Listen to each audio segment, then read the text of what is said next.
Now, the BBC is experiencing a case of deja vu this week, I can't even say that, as their highest paid presenter, Gary Lineker, £1.5 million, is caught up in yet another Twitter storm. This time, it was after he criticised some Conservative politicians. Well, yesterday, the proposed chairman of the corporation told a committee of MPs that his comments weren't particularly helpful, both for Lineker himself and the BBC. Well, joining us now is Jake Kanter, the investigations editor at Deadline. Jake, good morning. This is becoming a recurring issue for the BBC, isn't it? Do you think the guidelines just aren't clear enough? I mean, that's right. This circus has come to town once before in March this year. And Gary Lineker was actually suspended at the time over the tweets that he sent comparing rhetoric used by Suella Braverman to 1930s Germany. And that incident sparked a major review of the BBC's social media guidelines. And it produced a new version of those guidelines, which I think that Gary Lineker apparently, it seems to me, is trying to push the boundaries of those rules to their very limits. And he seems to be doing that purposefully. And the BBC has another decision to make, I think. They need to be clear about whether Gary has broken those guidelines and what will be the outcome if he has, if it's determined that he has broken those rules. I think Sami Shah agreed yesterday, the incumbent chairman of the BBC, that Gary Lineker signing that open letter about Rwanda, against the Rwanda deal, was not going beyond or breaking impartiality guidelines. However, it was his tweet about Grant Shapps and Jonathan Gullis that was more of a grey area. Did he really criticise the character of those politicians, or was he simply pointing out that Grant Shapps has used 4 different aliases in the past? That is just a fact. And then Jonathan Gullis, he was questioning whether or not Jonathan had somebody read something to him, which I think you could argue was quite mean-spirited, perhaps, but not necessarily criticising his character. Well, I think the interesting thing about the new guidelines is that they actually, I think, probably loosened rules for star presenters, and they gave a lot of thought to allowing freedom of expression. But what they did do is that they were very clear about not criticising sitting politicians, as you've just described. But what's perhaps a bit more relevant here, and what BBC insiders had pointed me towards, is a clause within the guidelines that talks about civility in public discourse.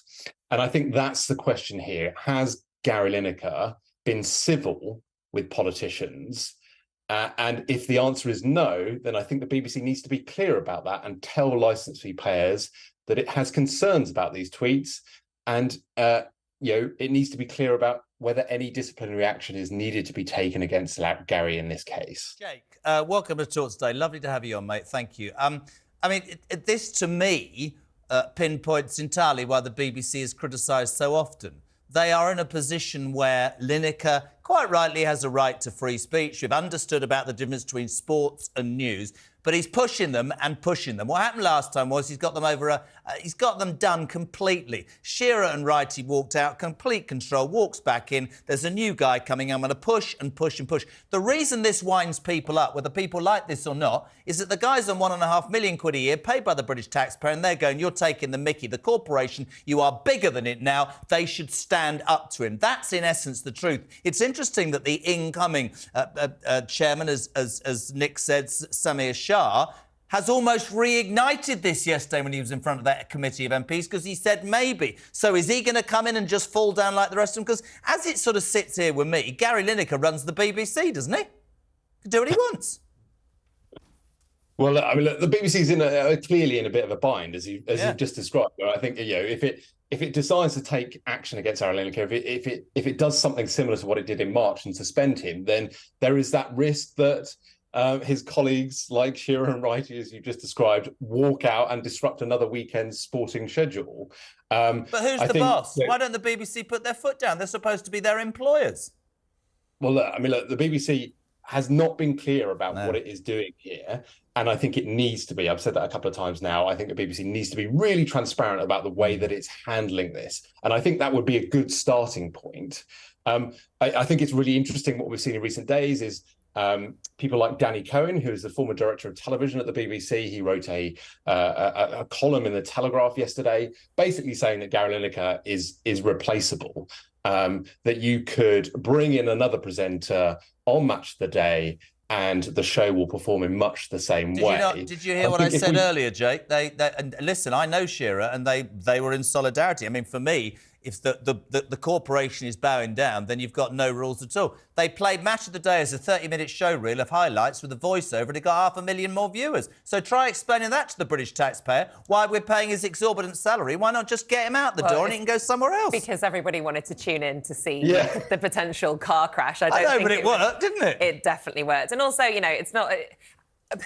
when you make the point about taxpayers paying wages, the BBC aren't solely funded on the licence fee. They sell out contracts to different countries, but we, even if we don't want to watch the BBC, have to pay. And I think that explains why a lot of people are interested in this story. And I think, Jake, we'd all agree, the BBC need to create guidelines, and if their presenters don't stick to it, they need to punish them. But they're scared of Lineker and they look weak.